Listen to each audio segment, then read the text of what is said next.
Estimados hermanos y amigos, el tema de hoy es Jesús y la verdadera libertad. Vivimos en un mundo que exalta la libertad como el bien supremo. Se habla de libertad de pensamiento, de expresión y de elección. Sin embargo, esta libertad moderna suele ser superficial porque ignora la realidad más profunda del ser humano, la esclavitud espiritual. Jesucristo confrontó esta falsa seguridad cuando habló a hombres religiosos que se creían libres, los fariseos, a los que dijo, todo aquel que hace pecado, esclavo es del pecado. Juan 8:34. Estas palabras desenmascaran el corazón humano. No somos tan libres como pensamos. Desde la caída, el hombre está atado interiormente, inclinado al mal e incapaz de agradar a Dios por sí mismo. Pero Jesús denunció la esclavitud espiritual. Jesús denunció nuestra esclavitud y al tiempo que lo hizo, ofreció también la única y verdadera libertad. Él dijo, si el Hijo os libertare, seréis verdaderamente libres. Este pasaje nos conduce a contemplar nuestra condición, la obra redentora de Cristo y la nueva vida de aquel que ha sido verdaderamente libertado. ¿Qué dice la palabra sobre el pecado y la esclavitud que éste produce? Ya hemos mencionado Juan 8:34. Todo aquel que hace pecado, esclavo es del pecado. Según esto que afirma la palabra de Dios, todos los seres humanos somos pecadores y esclavos del pecado. La esclavitud del pecado es la condición espiritual y moral oscura y autoengañosa en la que se encuentra el ser humano caído. Nos dice Efesios 4:18 al 19, teniendo el entendimiento entenebrecido, ajenos de la vida de Dios por la ignorancia que en ellos hay, por la dureza de su corazón. Engañoso es el corazón más que todas las cosas, y perverso, ¿quién lo conocerá? La esclavitud del pecado es la tendencia, por tanto, a hacer el mal. Esto es la esclavitud del pecado. Una tendencia de nuestra alma, de nuestro corazón, una inclinación a hacer el mal, al tiempo que una incapacidad para obrar el perfecto bien. Romanos 3:10 al 12 y 15. No hay justo ni aun uno. No hay quien entienda. No hay quien busque a Dios. Todos se desviaron. A una se hicieron inútiles. No hay quien haga lo bueno. No hay ni siquiera uno. Sus pies se apresuran a derramar sangre. Esta es la condición humana. Inclinación al mal, como hemos visto en el texto anterior de Efesios, y una incapacidad para obrar el bien, una inutilidad en términos de Pablo para hacer el bien. Y el texto, afirmando estas cosas, lo hace desde un punto de vista de consideración de toda la humanidad. No hay justo ni aun uno.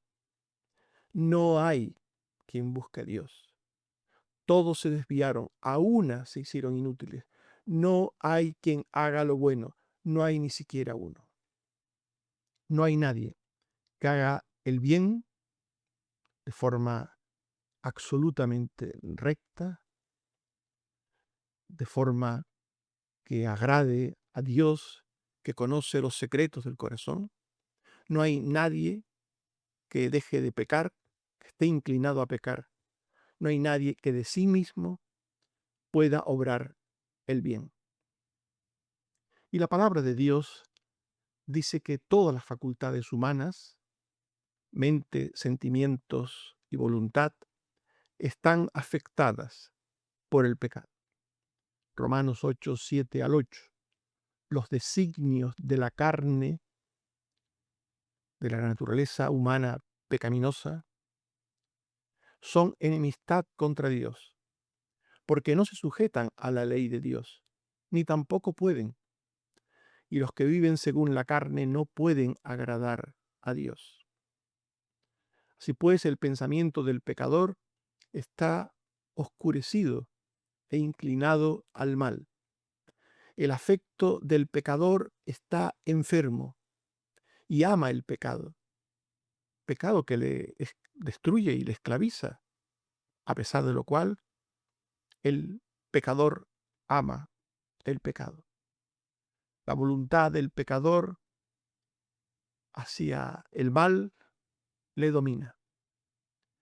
Y el pecador peca porque no puede dejar de hacer otra cosa, pero peca también porque quiere pecar. El amor al pecado indica complacencia en el ser humano. El hombre quiere pecar. No puede dejar de pecar, pero también quiere pecar. Por tanto, como hemos visto, la palabra de Dios se manifiesta sobre el pecado y la esclavitud que este pecado produce, afirmando que todas las personas son pecadoras, todas las personas, no hay ni siquiera una que pueda excluirse, todas las personas, desde el principio de los tiempos hasta el presente, son pecadoras y todas las personas, por tanto, quieren hacer el mal, obran el mal, de hecho, y no desean hacer lo bueno, no hacen lo bueno también, de hecho.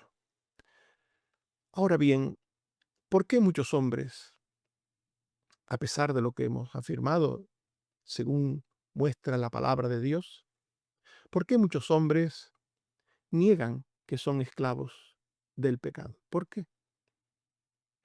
En Juan 8:33 vemos como los fariseos dijeron, jamás hemos sido esclavos de nadie. Es una tendencia del ser humano a negar la esclavitud espiritual en que se encuentra o afirmar, que sería lo mismo, que el hombre es libre, que el hombre ejerce la libertad que cree tener al 100%. ¿Por qué? Hay muchos hombres y muchas ideas humanas y religiosas que sostienen que el hombre es libre moral y espiritualmente para hacer lo que quiera en cualquier momento. ¿Por qué? En primer lugar, porque ignoran quienes afirman esta pretendida libertad moral y espiritual, ignoran que al afirmar una falsa libertad que creen poseer, están negando la esclavitud del pecado.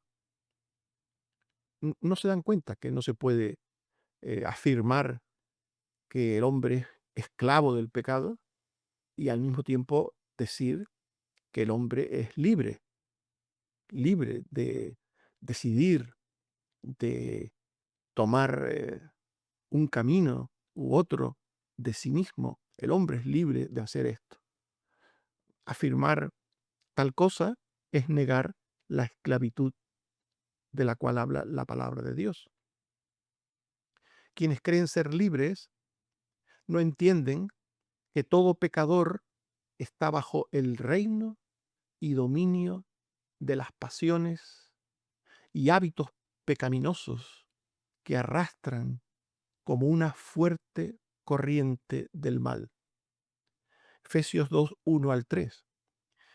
Dice Pablo a los efesios que antes de ser salvos, antes de ser cristianos, ellos se encontraban siguiendo la corriente de este mundo. Vivimos, les dice a ellos, en los deseos de nuestra carne, haciendo la voluntad de la carne y de los pensamientos. Antes de ser cristianos, antes de que el Señor viniera a nuestras vidas con su salvación, con su redención, éramos esclavos del pecado.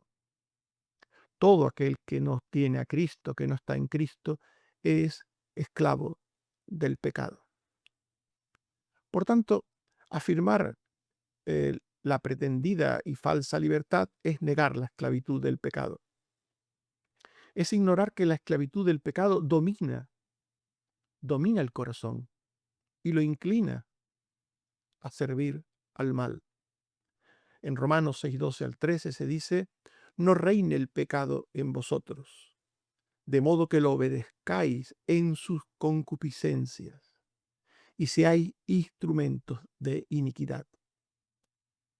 La esclavitud de la que hablamos y la que se encuentra todo hombre por naturaleza es una forma de hablar del dominio del pecado en el ser humano, de cómo el ser humano irredento está bajo el reino de las tinieblas, bajo el reino del mal.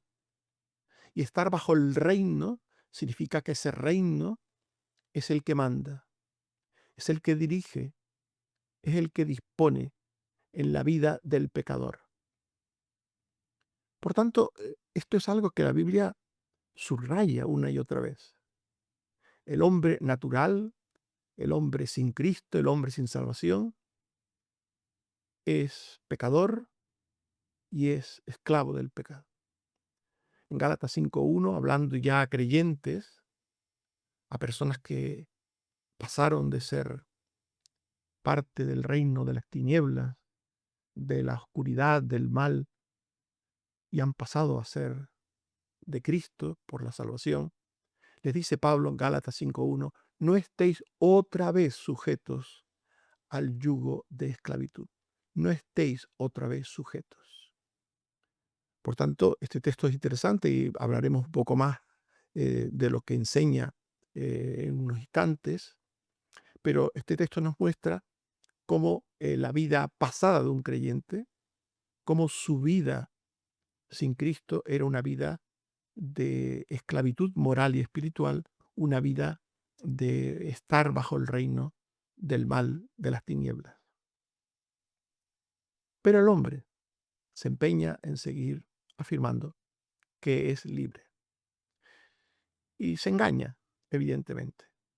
Y lo malo de engañarse a uno mismo con una percepción errónea de nuestra condición espiritual, con una percepción engañosa sobre lo que somos delante de Dios, es que el engaño de la falsa libertad que pretende tener el hombre impide buscar y obtener la verdadera libertad. Quien cree que es libre, cuando Jesús le dice que Él le ofrece libertad, pues no considerará las palabras de Jesús como algo grande o algo importante.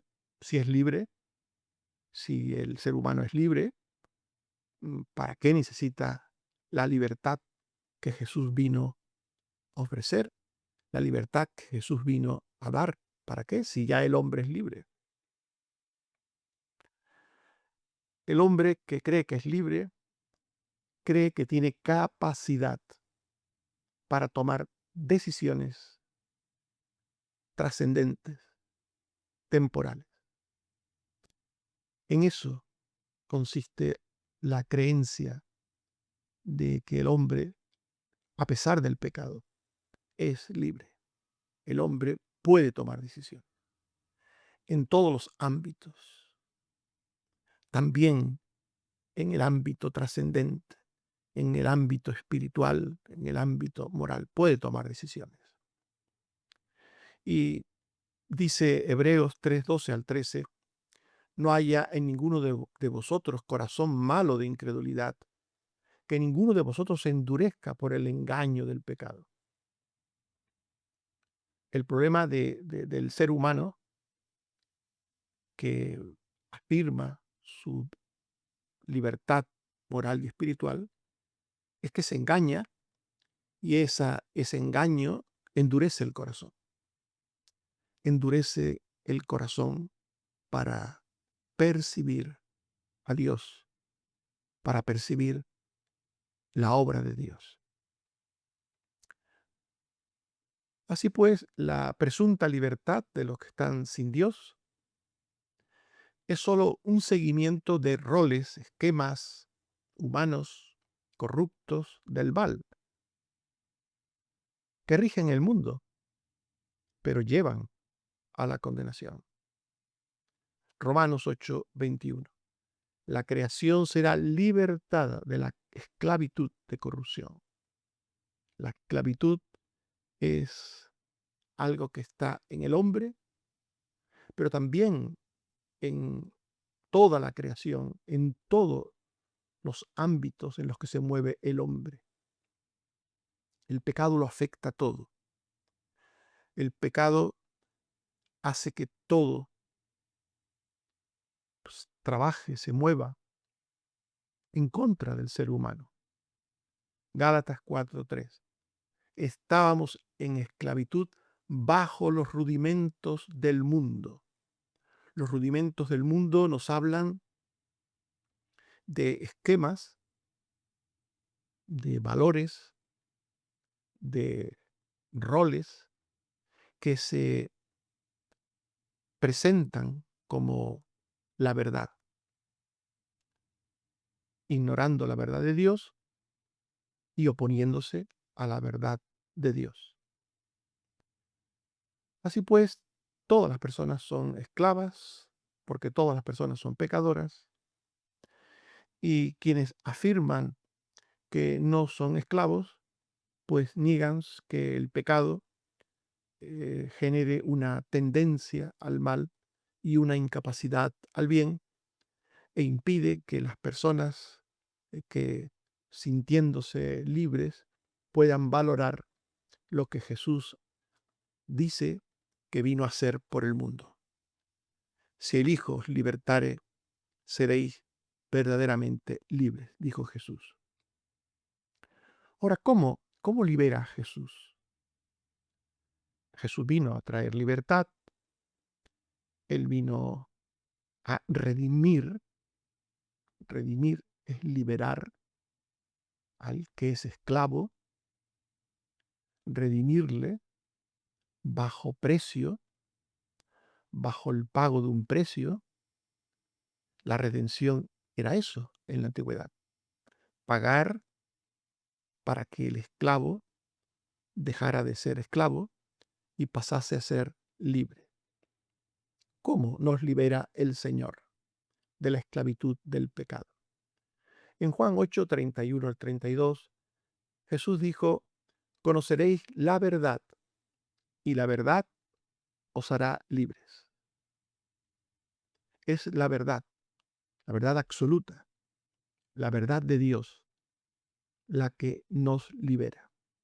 Ya hemos dicho que la esclavitud del pecado es una tendencia interior, pero también una forma de percibir las cosas falsa y vana, que se basa en una idea equivocada, falsa, por tanto, mentirosa, por tanto, del estado en que el ser humano se encuentra. Por tanto, esclavitud del pecado y mentira son cosas que van unidas. ¿Por qué? Porque la esclavitud del pecado hace creer al pecador que es libre, y si es libre, pues no necesita ser liberado. Quien es libre no necesita ser liberado, obviamente. Pero a través de la verdad, entendida no solo como doctrina o enseñanza sobre las cosas pequeñas, grandes, presentes, eternas, humanas, divinas. La verdad, en el sentido más amplio de la palabra verdad, es Cristo. Cristo, Él es la verdad. Él lo dijo. Juan 14:6. Jesús le dijo, yo soy el camino y la verdad y la vida. Nadie viene al Padre sino por mí. Camino, verdad y vida. Eso es Jesús. Y estas tres palabras están unidas inseparablemente.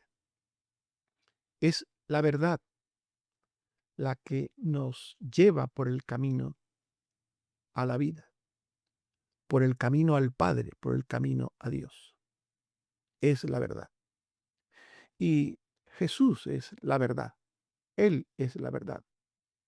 Pero también es importante que maticemos esto, porque para conocer la verdad hay que conocer, por tanto, a Jesús. Hay que conocerle, hay que entenderle, hay que creerle, vivirle.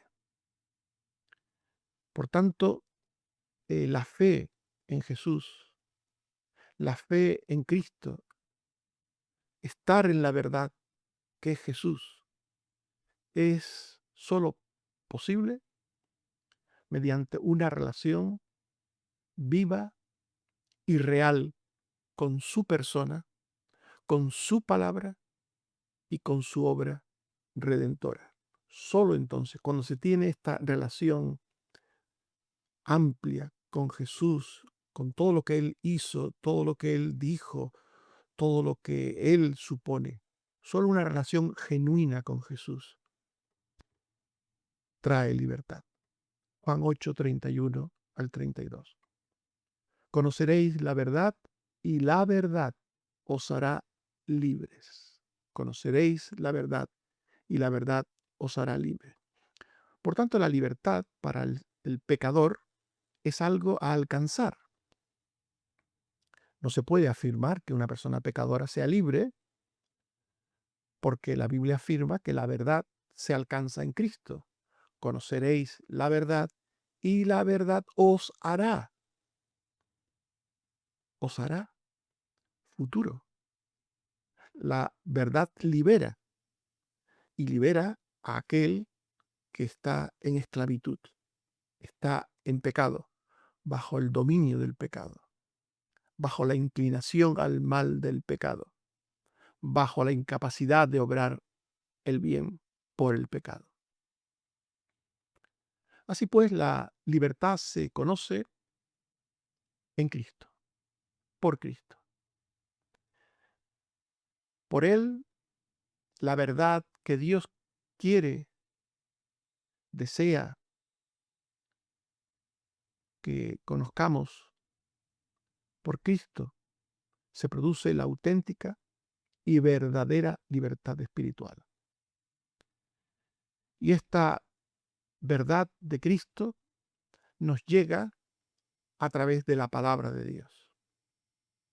La palabra de Dios, la palabra de Jesús, pero también la palabra de Dios en general, es el instrumento que Dios usa con el poder del Espíritu Santo para hacer que Cristo nos libere, para hacer que Cristo more en nuestros corazones, para hacer que entendamos a la persona y obra de Cristo.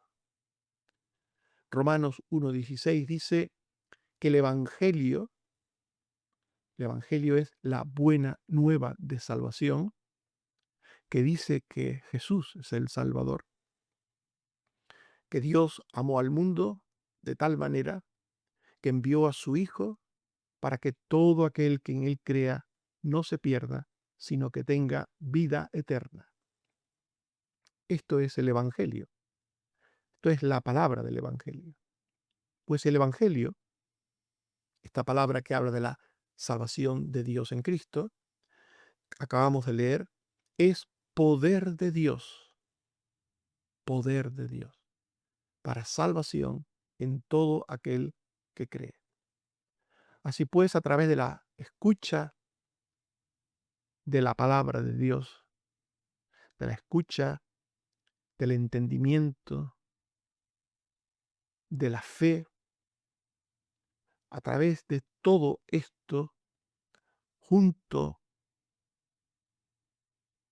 escucha atenta, escucha en entendimiento, escucha en fe,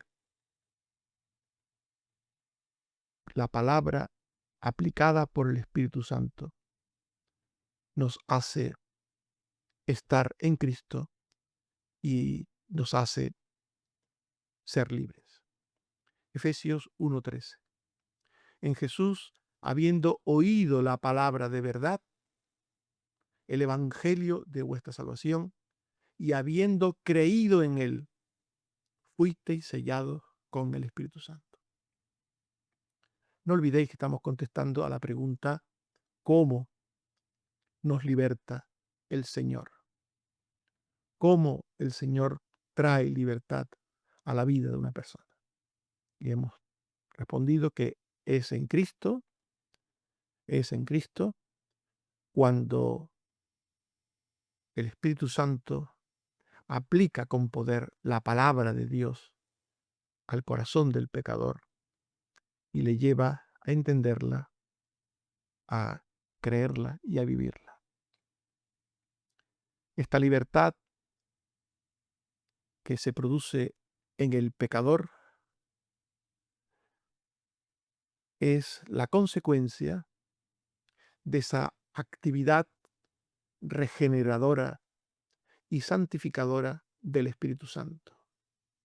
El Espíritu Santo libera al pecador cuando le hace nacer de nuevo, para que vea el reino de Dios, para que lo perciba y también para que entre en el reino de Dios. No solo lo perciba, sino que entre en el reino de Dios.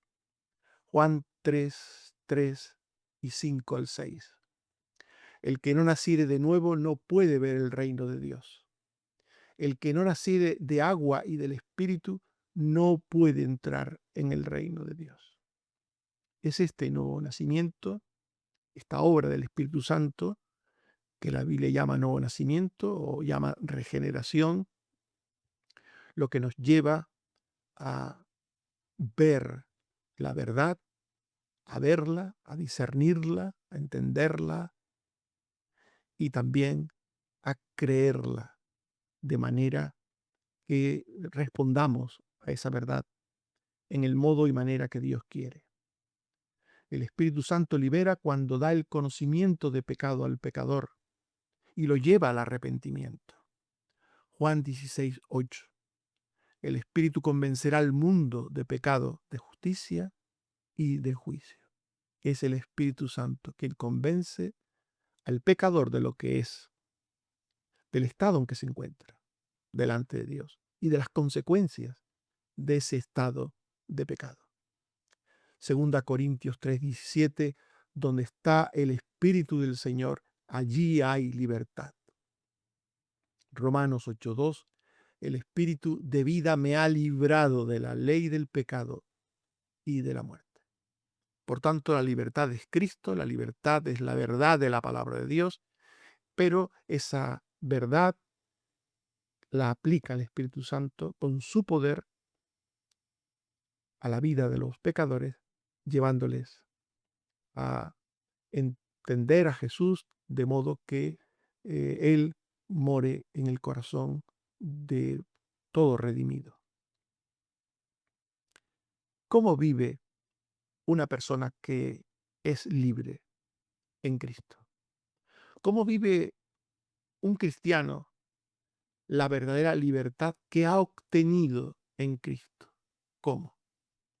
Juan 8:36. Si el Hijo os libertare, seréis verdaderamente libres.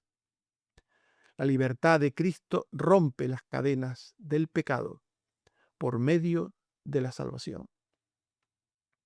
No hay libertad espiritual ni moral alguna, sino solo en Cristo. No hay. Gálatas 5:1. Estad firmes en la libertad con que Cristo nos hizo libres. No hay en ninguna cosa humana, no hay en la religión, no hay en las prácticas religiosas, no hay en eh, ninguna forma humana de concebir las cosas, esperanza de verdadera libertad. Porque la verdadera libertad se produce en Cristo, cuando Cristo rompe las cadenas de salvación. Y estas personas que han oído, han visto la luz del Señor, la verdad del Señor, y por ello se han arrepentido de sus pecados y han confiado que Cristo murió por ellos en la cruz. Estas personas, dice la Biblia de ellas, Romanos 8:1-2, ninguna condenación hay para los que están en Cristo Jesús. Ninguna condenación. Si tú crees en Cristo, si tú de verdad has creído en Cristo,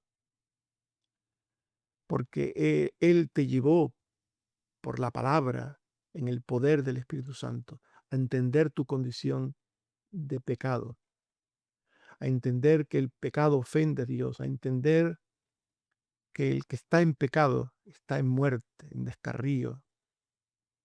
Si has entendido todo eso y has entendido que todo eso lo ha hecho posible Jesús con su obra redentora y el Espíritu Santo con su obra regeneradora, entonces si crees todo eso, ninguna condenación hay para ti. Eres salvo.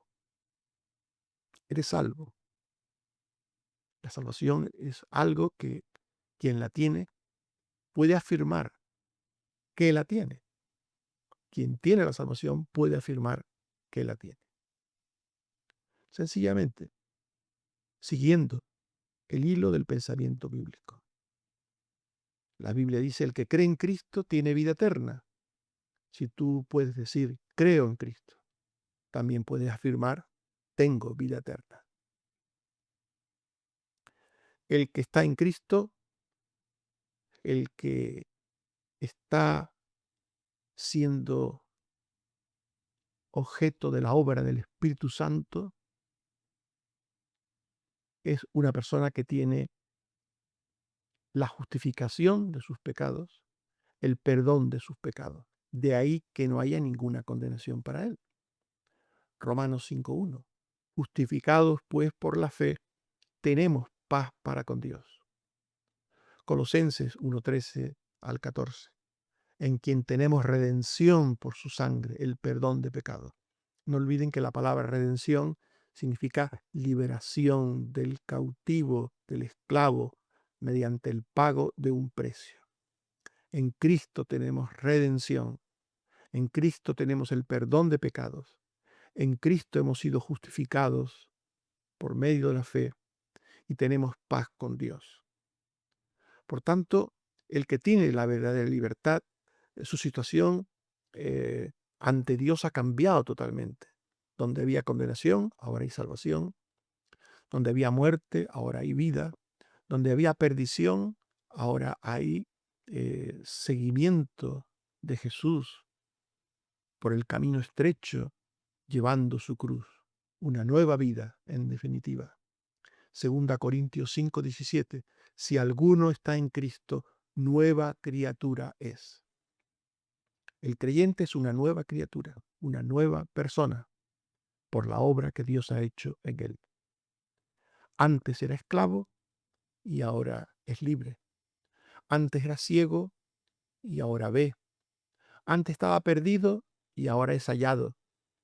Antes estaba muerto y ahora ha revivido. Efesios 2, 4 al 5.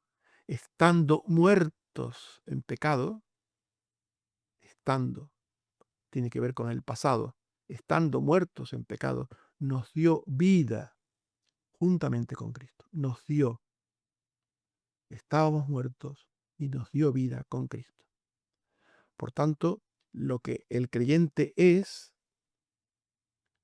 lo es por Cristo, por la obra del Espíritu Santo en él de Cristo. Un creyente es libre. Sí, es verdad que un creyente es libre en Cristo. Pero eso no significa que antes de ser creyente fuera libre y que todo aquel que no es creyente sea libre, porque todos los textos que hemos leído afirman que la libertad es algo que se halla, que se encuentra en Cristo, solamente en Cristo. Y esto lo afirma Romanos 6:6, nuestro viejo hombre fue crucificado juntamente con él, con Cristo, para que el cuerpo del pecado sea destruido. 2 Corintios 3:18, somos transformados de gloria en gloria en la misma imagen. Así pues, es Cristo el que nos liberó, transformó nuestro carácter y nuestra conducta a la imagen de sí mismo. Y esto hace que el creyente tenga un modo de vida distinto, porque el que ha sido libertado del pecado tiene un modo de vida distinto. El creyente, el que es libre en Cristo, vive luchando contra el pecado. Vive luchando contra el pecado. El pecador no lucha contra el pecado. No, contra el pecado propio, por lo menos no lucha. Contra el pecado de otros, posiblemente sí, porque el hombre incrédulo, el que no es creyente, tiene la tendencia a ver la, la paja en el ojo ajeno y no ve la viga que tenga en su propio ojo. Pero el creyente vive luchando contra el pecado propio, que es el que Dios nos llama a combatir, el pecado propio. Dios produce en el creyente el deseo de luchar contra su pecado. Filipenses 2:13. Dios es el que en vosotros produce así el querer como el hacer. El creyente quiere ser cada día mejor delante de Dios, más santo. Y este deseo nos va liberando de hecho, haciendo que la liberación de derecho, la liberación formal ante Dios sea una realidad. El creyente, a través del camino de santidad, de la vida de santidad, muestra, se manifiesta, actúa como lo que es ya libre, pero ahora tiene que aprender a vivir en esa libertad. Y eso se consigue a través de la santidad, que es un camino de toda la vida para el cristiano, el camino de santidad. El camino de santidad significa que cada día el creyente aspira a ser un poco mejor. Cada día aspira a ser de hecho, cada día un poco más libre en la medida que se va instaurando el carácter de Cristo en el creyente, va cogiendo cuerpo el carácter de Cristo en el creyente y va desapareciendo el dominio del pecado, de la carne, en el creyente también. Gálatas 5:17. El deseo de la carne es contra el espíritu y el del espíritu es contra la carne. Hay una lucha en el creyente, pero esta lucha no significa que el creyente no haya sido libertado y viva en camino de libertad cada día, sino que esta lucha muestra que una verdad, y es que hay vida. El que lucha es porque está vivo. Es como el salmón que lucha para ascender corriente arriba. Lucha para ascender porque está vivo, precisamente porque está vivo. Si estuviera muerto, el salmón no lucharía, se dejaría llevar por la corriente, que es lo que hace toda persona que no está en Cristo. No lucha, se deja llevar por la corriente de este mundo, que lo arrastra al mar de la condenación y de la muerte. Por este deseo que Dios pone en el creyente, él resiste y combate el pecado y lo hace siempre confiando en el poder y en la gracia del Señor. Un creyente no se expone neciamente, abiertamente al pecado. A mí no me pasa nada.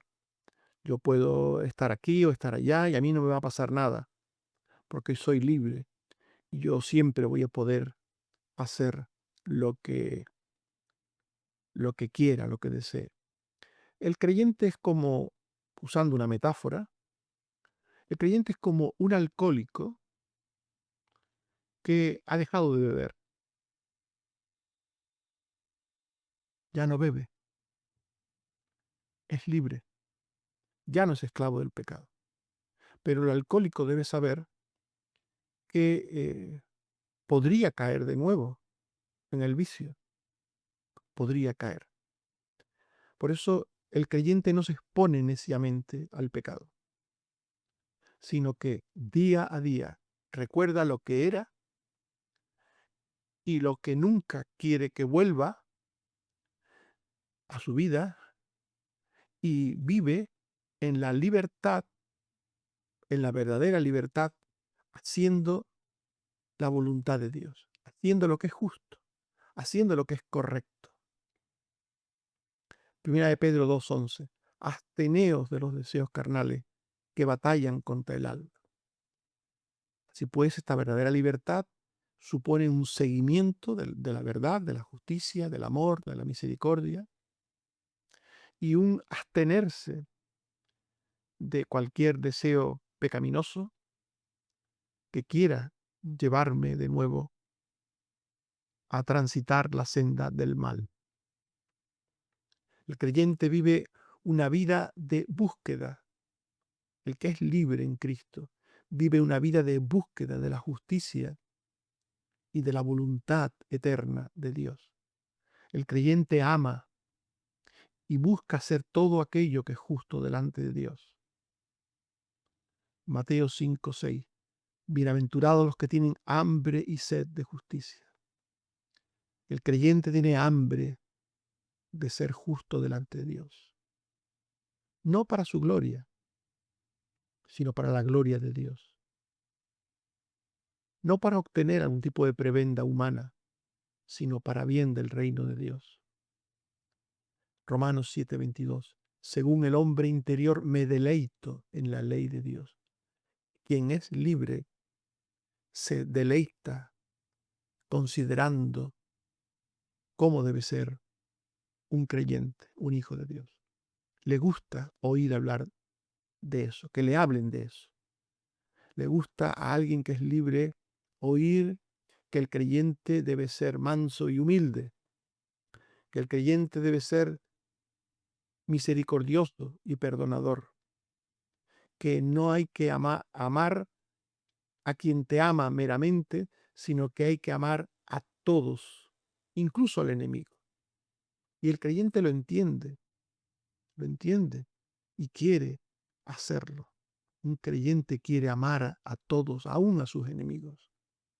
Un creyente no puede odiar, no puede enemistarse y sentirse bien odiando o con enemistad hacia alguien. Un creyente no puede hacer eso porque es libre, es verdaderamente libre, libre de la inclinación del pecado al mal, de la tendencia del pecado a hacer solo el mal, libre de encontrar deleite en el mal y libre para tener no solo el deseo, sino la capacidad de obrar el bien.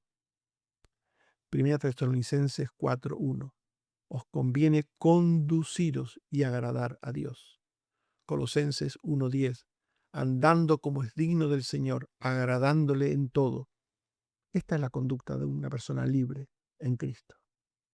Quiere agradar al Señor. Quiere hacer lo que conviene. Esta es la verdadera libertad, hacer lo que conviene, no lo que uno quisiera en la carne.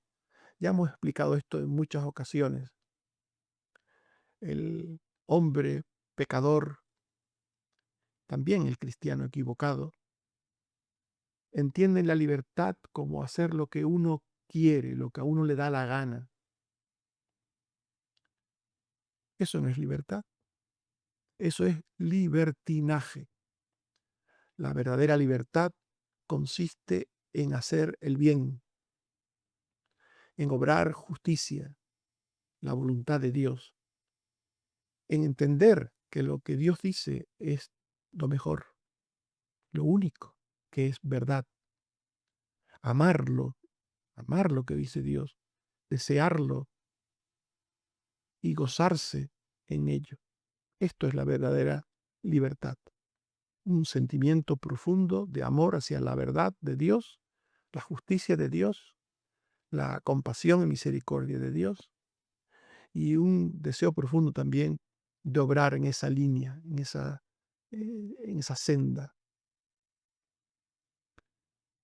Y todo ello con una actitud humilde y mansa. El que es verdaderamente libre no se vanagloria de lo que es ni de lo que hace. 1 Corintios 4:7. ¿Quién te distingue? ¿O qué tienes que no hayas recibido? Y si lo recibiste, ¿por qué te glorías como si no lo hubieras recibido? 1 Corintios 15:10. Por la gracia de Dios soy lo que soy. Este es el verdadero creyente. Una persona que entiende lo que es el bien y lo sigue, lo que es justo y lo sigue, lo que es correcto y lo sigue. Entiende lo que supone tener compasión, misericordia, perdón y lo hace. Y no se vanagloria en ningún momento de nada de eso. No. El creyente sabe que toda victoria en su vida es por el poder de Jesús en él. El creyente lo sabe. 1 Corintios 15:57. Dios nos da la victoria por medio de nuestro Señor Jesucristo. Gálatas 2:20. Y lo que ahora vivo en la carne, lo vivo en la fe del Hijo de Dios. Filipenses 4:13. Todo lo puedo en Cristo que me fortalece. Estimados hermanos y amigos, hemos hablado de Jesús y la verdadera libertad. Pregúntate si vives en la verdadera libertad. Pregúntate. Si vives como libre en Cristo o si aún sigues esclavizado al pecado, afirmando mentiras, siguiendo mentiras, practicando pecados ocultos. No confíes en una libertad aparente. Solo Cristo puede romper verdaderamente las cadenas del pecado. Permanece en la palabra de Dios, en las Escrituras, porque en ellas se conoce a Cristo, porque por ellas se crece en la verdadera libertad. Lucha cada día contra el pecado, dependiendo del poder del Espíritu Santo. Vive agradecido, recordando que tu libertad, la que tienes ahora, no es mérito tuyo, sino una obra de la gracia de Dios en Cristo. Que Él te bendiga y te guarde siempre. Oremos. Señor, te damos gracias por tu palabra. Te pedimos, Señor, que tengas misericordia de nosotros, ayudándonos a entenderla, a darle cabida a nuestros corazones, para que tengamos fe en tu Hijo, para que podamos discernir la verdad de la mentira, para que realmente seamos libres en la medida que hacemos lo que es correcto, lo que es justo. Ayúdanos, Señor, a sentir, a desear la verdad en nuestras vidas. Ayúdanos, Señor, a entender que la verdadera libertad no consiste en hacer lo que uno quiere, sino en hacer lo que uno debe. Y esto nos lo dices tú en tu palabra. Ayúdanos, Señor. Te sigo dando las gracias por todas las cosas que nos da, por el cuidado, por la salud, por todo, Señor. Bendito seas por todo lo que recibimos diariamente de ti. Ponemos en tus manos a los enfermos, a los necesitados, a todos tus hijos, para que hagas según tu voluntad. Por Jesucristo tu Hijo. Amén. Que el Señor nos bendiga a todos. Amén.